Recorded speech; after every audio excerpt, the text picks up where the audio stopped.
বন্ধু জুতাটা দিয়ে আমার দুই গালে দুইটা বাড়ি মার। তুই রে মামা তুই তোর ভাবি টামনে না পাবলামি করতো তোকে। তোরে যে 10 দিন ধরে কল দিতাছি কল ধরস নাকে। মামা তোর থেকে বিতাদের থেকে ডাল লইতেলাম না ওইটা মামা দিতে পারতাতি না এলেই দা লব দেয় তোর পন্দা দলি নাই। আরে মাদার তো টাকাটা যখন আমি ধার দিছিলাম কি কইছিলাম তুই তো দিলি যে বন্ধু টাকাটা কিন্তু আমার না, টাকাটা এক বড় ভাইতে তোমার লয়ে দিতাছি, টাইম মতো দিয়া দিও। টাইম তো পার হইছে আরো 2 মাস হইছে। তো বড় ভাই আমার সুন্দর করে ডাইক্কা জুতাটা খুললে এক গালে বাড়ি দিয়া দিছে অলরেডি। চিন্তা করলাম এক গালে যেহেতু বাড়ি খাইছি তো আরেক গাল বাকি থাকবো কে, এর লেগে ওই বড় ভাইতে আরো 20,000 টাকা ধার লইছি তোরে দেওয়ার লেগা। এর লেগে তোরা 10 দিন ধরে ফোন দিতাছি কিন্তু তুই তো কল ধরস না, ইল্লা তোর লগে সরাসরি দেখা করতে আয়া পড়লো। এখন কি করবি, জুতা দিয়ে এই গালে বাড়ি মারবি না 20,000 টাকা আরো ধার লবি, কি করবি ক? দত্ত ভাবির তামনে তুই আমালে এইভাবে অপমান না করলেও পারতি। ঠিক আছে তোর টাকা আমি কালকে দিয়ে দিমু। আরে বেটা কই যাস? আরে ভাই গালে মার আর নাইলে 20,000 টাকা ল। তুই মার তো জালে মাদার তো।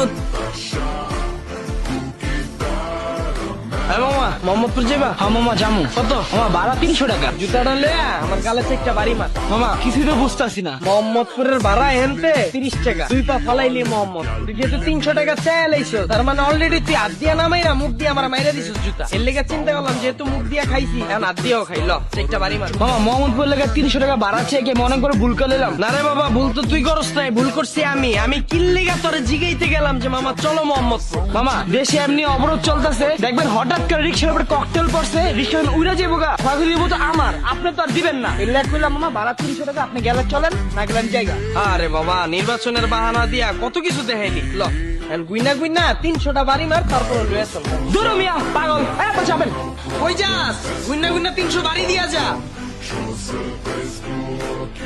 লগে যা আছে বার কর। ভাই জুতাটা দিয়া ভাই গুইনা আমার 2 গালে 4টা বাড়ি মারেন। কে মারমু কে? ভাই 2 দিন আগে ভাই আমি এই রাস্তাটা দিয়ে যখন গেছিলাম ভাই আপনারা আমার স্যামসাং ফোনটা খাইয়া দিছিলেন ভাই, এরপরেও কিল্লি আবার আমি এই রাস্তা দিয়ে যাইতেছি ভাই। দোস্ত ভাই আমার ভাই আপনাকে না ভাই, আপনাকে তো কামি এন্দা যে পড়তে মোবাইল খাইয়া দিবেন। এখন দোষ যেহেতু আমি করছি ভাই জুতাটা দিয়া গুইনা আগে 4টা বাড়ি মারেন, পরে আমার যা আছে সব দিয়ে দিতেছি। আরে কথা না কয়ে যা আছে বার কর। ভাই ওই দিন যে স্যামসাং ফোনটা আমার লয়ে গেলেন না, এরপরে তো ভাই আমি এই যে বাটন মোবাইল কিনছি ভাই। এখন ভাই রিকোয়েস্ট করতেছি ভাই জুতাটা দিয়া ভাই আমার 2 গালে গুইনা ভাই 4টা বাড়ি দেন ভাই, এরপরে ভাই আমার মোবাইলটা লয়ে যান ভাই। পাগল ছাগল চল। আরে ভাই 2 গালে 2টা বাড়ি দেন আর নাইলে মোবাইলটা লয়ে যান ভাই।